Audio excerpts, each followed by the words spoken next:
Hello everyone. So in this class we'll discuss primarily about what are read and writes in transaction. So in the last video we have discussed why do we need a concurrence optimization? Why is there a need for discussing about the transaction management and the concurrency control?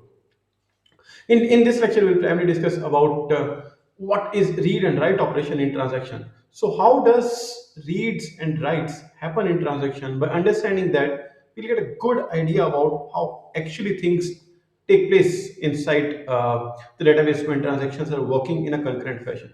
So understand that when the reads and writes happen, they need to be done from the latest database source. So where exactly is database stored? Database stored in the persistent memory, primarily in the hard disk.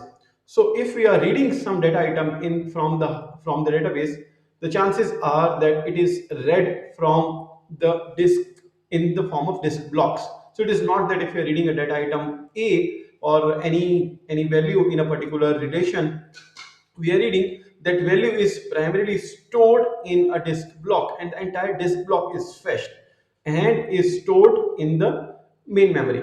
So that along with the data item, many other things are fetched, and the data block is fetched from the hard disk to the main memory, and there it is read. And in the case of writing, again, if it is not there in the main memory at that point of time, the entire disk block on that particular data item on which it is to be written is brought back into the main memory, where the changes are updated in the memory and they're written back into the hard disk. So that's the entire way in which read and write operations happen in the transaction. So in the next class, we'll discuss about the other issues with respect to what happens when we don't use the concurrency control. Thank you so much.